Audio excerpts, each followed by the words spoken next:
Hello everyone, welcome back to my channel Study with Sapna. I hope you all are doing really well and I hope that you all are studying really well. उम्मीद करती हूँ आप सब अच्छे से पढ़ रहे हैं और अपना ख्याल भी रख रहे हैं. तो स्टूडेंट्स, आप सभी जानते हैं हमने UKPSC असिस्टेंट अकाउंटेंट के लिए प्रिपरेशन स्टार्ट करी है.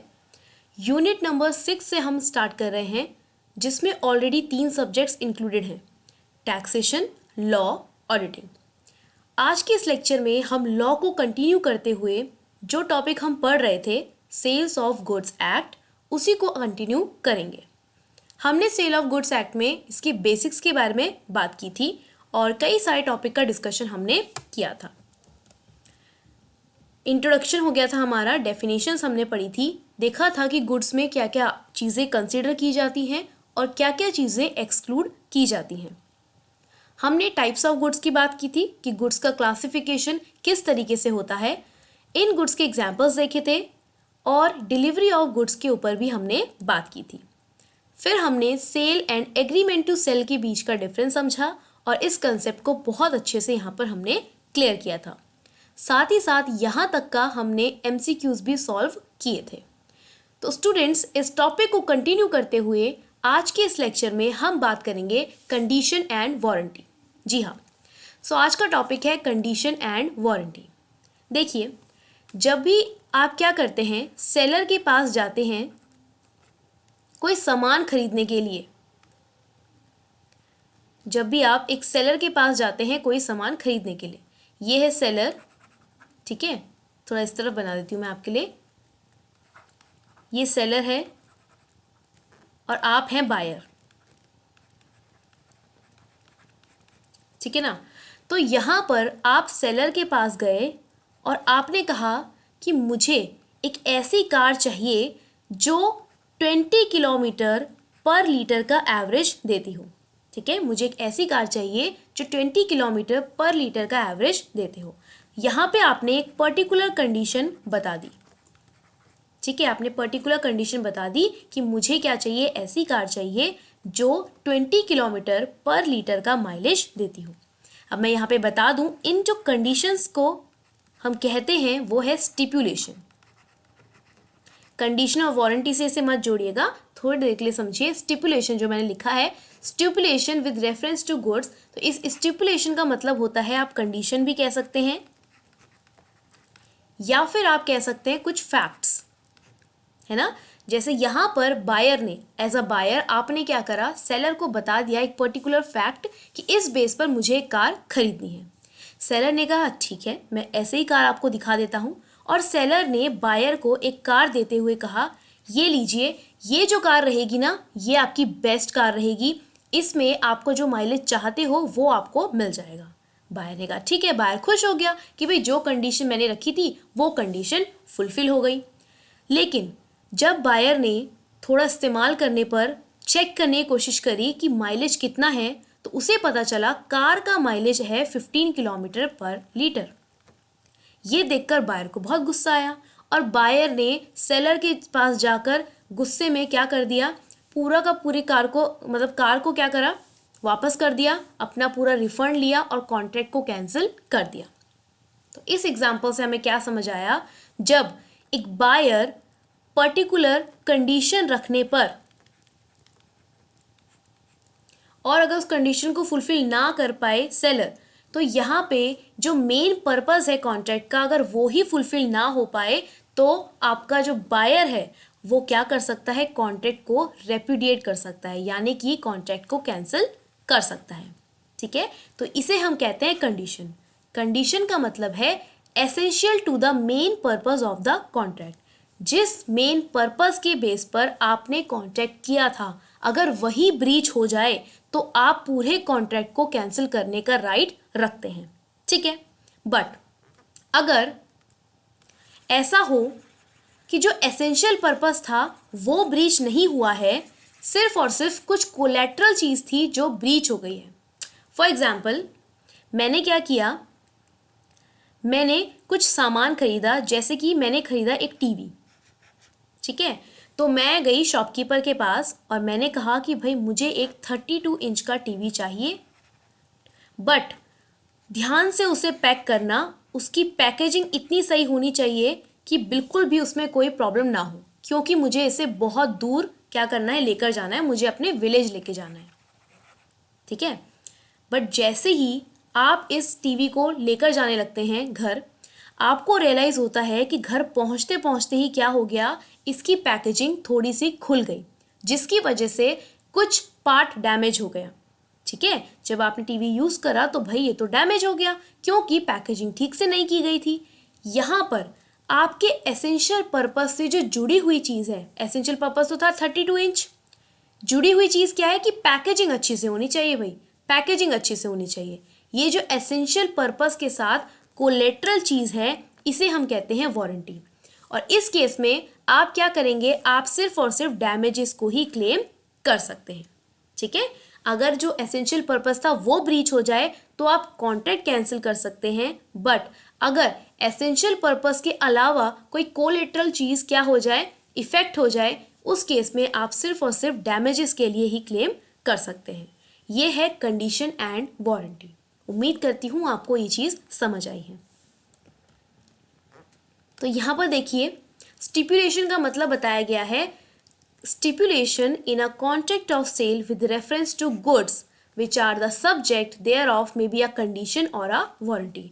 स्टिपुलेशन क्या है, जिस भी गुड्स की आप बात कर रहे हैं कॉन्ट्रैक्ट ऑफ सेल में, उसके साथ जो कंडीशंस होती हैं, या फिर आप कह सकते हैं जो फैक्ट्स होते हैं, जिनके बेस पर आप क्या करते हैं, एग्रीमेंट करते हैं, कॉन्ट्रैक्ट करते हैं, उसे हम कहते हैं स्टिपुलेशन। यहाँ पर दो तरीके हैं, मतलब दो चीज़ें हैं, कंडीशन एंड वारंटी। कंडीशन को सेक्शन 12 सब सेक्शन 2 में डिफाइन किया गया है, वारंटी को सेक्शन 12 और सब सेक्शन 3 में डिफाइन किया गया है, ठीक है। अब यहाँ पर कहा गया है, a condition is a stipulation which is essential to the main purpose of the contract. Condition क्या है, एक ऐसा स्टिपुलेशन है, एक ऐसा फैक्ट है, एक ऐसी कंडीशन है जो कि मेन पर्पस से जुड़ी हुई है, जिसका अगर आपने ब्रीच किया, उसकी वजह से आपको राइट मिलेगा बायर को, या फिर मैं कह सकती हूँ एग्रीव्ड पार्टी को राइट मिलेगा कि वो कॉन्ट्रैक्ट को रेपुडिएट कर सकता है, यानी कि वो कॉन्ट्रैक्ट को कैंसिल कर सकता है। सो नेक्स्ट बोला वारंटी। वारंटी क्या है, एक स्टिपुलेशन है जो कि कोलेटरल होती है मेन पर्पस से, जिसके ब्रीच की वजह से आप पूरे के पूरे गुड्स को तो रिजेक्ट नहीं कर सकते, लेकिन आप क्या कर सकते हैं, कॉन्ट्रैक्ट में जो डैमेजेस हैं उन्हें क्लेम कर सकते हैं, which give rise to claim for damages. आप डैमेजेस क्लेम कर सकते हैं, ठीक है। ये देखिए एग्जाम्पल, मैंने ये एग्जाम्पल आपको समझा दिया कि पी को कार चाहिए जिसका माइलेज 20 किलोमीटर पर आवर हो, और क्यू ने कहा कि ये है वो कार और ये आपके पर्पस को बिल्कुल सूट करेगी, आपकी नीड्स को फुलफिल कर देगी। अब पी ने जब उसको यूज़ किया तो उसे पता चला कि माइलेज सिर्फ 15 किलोमीटर पर लीटर मिल रहा है। तो इसमें क्या हुआ, कंडीशन ब्रीच हो गई, एसेंशियल पर्पस ब्रीच हो गया, जिसकी वजह से यहाँ पर जो पी है उसने कॉन्ट्रैक्ट को पूरा का पूरा रेपुडिएट कर दिया, यानी कि कॉन्ट्रैक्ट को कैंसिल कर दिया, ठीक है। नेक्स्ट एग्जाम्पल है, वही है कार का एग्जाम्पल है, Ram consult Shyam motor car dealer, और वही एग्जाम्पल है, इसको आप देख लीजिएगा। और इसमें भी वही चीज़ है कि आपने क्या किया यहाँ पर, अच्छा देखिए, राम कंसल्ट श्याम, इसको मैं बता देती हूँ, ये कंडीशन से नहीं, ये आपके वारंटी से जुड़ा हुआ है एग्जाम्पल है। राम कंसल्ट श्याम, राम ने श्याम से कंसल्ट करके कहा, जो कि एक मोटर कार डीलर है, कि मुझे एक ऐसी कार चाहिए जो टूरिंग पर्पस के लिए क्या हो, टूरिंग पर्पस के लिए सुटेबल हो, ठीक है, to promote the sale of his product.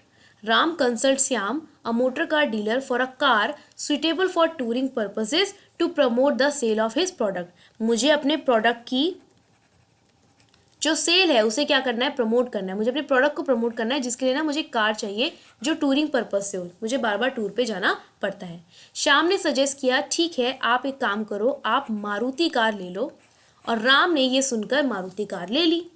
But पता चला कि ये कार टूरिंग पर्पस के लिए फुलफिल नहीं कर रही है राम की नीड्स को। Here the term car should be suitable for touring purpose is a condition of a contract. It is so vital that it is non fulfilment defeats the very purpose of which Ram purchases the car. जिस purpose के लिए राम ने क्या किया था, car को खरीदा था, तो उसमें क्या हुआ, वो एसेंशियल पर्पस को पूरा नहीं कर पाया। इस केस में राम ने क्या किया, कार को रिजेक्ट कर दिया और पूरा का पूरा रिफंड लेने की कोशिश करी। बट अगर इसी एग्जाम्पल में सपोज कीजिए ये कहता कि मुझे एक ऐसी कार चाहिए जो टूरिंग पर्पस के लिए हो, ठीक है, जो टूरिंग पर्पस के लिए हो और जिसके अंदर म्यूजिक सिस्टम लॉन्ग टाइम तक चल जाए, ठीक है। और जब ये टूर पे निकला तो जो म्यूजिक सिस्टम था वो थोड़ा सा चला और उसके बाद उसने प्रॉब्लम करना शुरू किया। अब इसका एसेंशियल पर्पस तो क्या था, टूरिंग पर्पस। तो यहाँ पर वारंटी का कंसेप्ट आता है कि जो म्यूजिक सिस्टम था वो क्या था, collateral to main purpose, main purpose से कोलेटरल मतलब उसका सेकेंडरी, है ना। तो अगर इस केस में म्यूजिक सिस्टम जैसे खराब हो गया तो राम यहाँ पर ये नहीं बोलेगा कि भाई मुझे पूरी गाड़ी बदल के दो, नहीं, यहाँ पर राम क्या कर सकता है, सिर्फ और सिर्फ डैमेजेस के लिए क्लेम कर सकता है, ठीक है, कि आप क्या करो, ये जो मुझे नुकसान हुआ है इसकी आप भरपाई करो, आप मुझे म्यूजिक सिस्टम चेंज करके दो। तो ये है आपका वारंटी का एग्जाम्पल। सो आई होप यहाँ तक आपको हर एक चीज़ क्लियर है। इसके बाद है पॉइंट ऑफ डिफरेंसेस। कंडीशन क्या है, stipulation essential to the main purpose, एक ऐसी कंडीशन जो क्या है, एसेंशियल पर्पस को एसेंशियल पर्पस, कॉन्ट्रैक्ट के एसेंशियल पर्पस से जुड़ी हुई है। वारंटी क्या है, कोलेटरल पर्पस से जुड़ी हुई है, सेकेंडरी है। अगर कंडीशन ब्रीच होती है तो आप क्या कर सकते हैं, कॉन्ट्रैक्ट को कैंसिल भी कर सकते हैं और डैमेजेस भी क्लेम कर सकते हैं, दोनों आपकी इच्छा है। लेकिन वारंटी के केस में सिर्फ और सिर्फ only you can claim the damages in case of breach of warranty. अब breach of condition may be treated as breach of warranty. अगर कंडीशन ब्रीच हो जाती है तो उससे वारंटी भी ब्रीच हो सकती है, ऐसा हम ट्रीट कर सकते हैं। लेकिन अगर वारंटी ब्रीच हो जाए इससे हम ब्रीच ऑफ कंडीशन ट्रीट नहीं कर सकते, ठीक है। अब इस चीज़ को समझने के लिए आपको वेवर ऑफ कंडीशंस ये पॉइंट पढ़ना होगा। इस पॉइंट का मतलब है कि जब आप क्या कर रहे हैं, अपना वेवर मतलब होता है अपना राइट छोड़ना, वेव ऑफ कर दिया, आपने राइट छोड़ दिया। चार तरीके से होता है, चार कंडीशन में होता है कि आप क्या कर सकते हैं, राइट को वेव ऑफ कर सकते हैं कंडीशंस के, ठीक है। जब आपके पास चॉइस है कि आप कंडीशन को एज आ वारंटी ट्रीट कर सकें, मतलब आपको कोई चीज़ रिप्लेस नहीं करनी, रिफंड नहीं करनी, आप सिर्फ क्या कर सकते हो, आपके पास कॉन्ट्रैक्ट कैंसिल करने के साथ साथ दूसरा ऑप्शन क्या है कि आप डैमेजेस क्लेम कर सकते हो, you can claim the damages, ठीक है। सो क्या है, एक तो वॉलंटरी वेवर है अपनी इच्छा से और एक कंपल्सरी वेवर है। पहला वेवर है waiver performance of waves performance of contract, कि चलो परफॉर्मेंस को आपने क्या कर लिया, वेव कर दिया।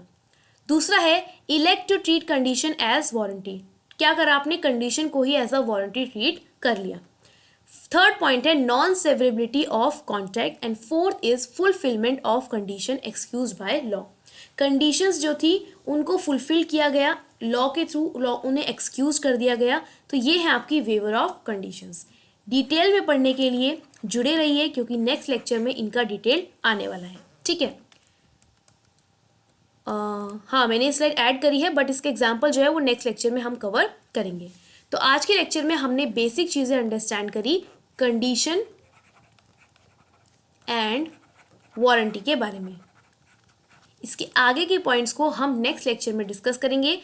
तब तक के लिए आप जितने भी वीडियोस अपलोडेड हैं उन्हें पढ़िए, समझिए। डिस्क्रिप्शन बॉक्स में आपको उसका लिंक मिल जाएगा। अगर आप कॉन्ट्रैक्ट एक्ट पढ़ना चाहते हैं तो कॉन्ट्रैक्ट एक्ट का लिंक भी आपको डिस्क्रिप्शन में मिल जाएगा, ठीक है। तो अगर वीडियो पसंद आई है तो प्लीज़ वीडियो को लाइक कीजिए, चैनल को सब्सक्राइब कीजिए और हमारे साथ जुड़े रहिए। I will see you in the next lecture. तब तक के लिए बाय बाय, टेक केयर।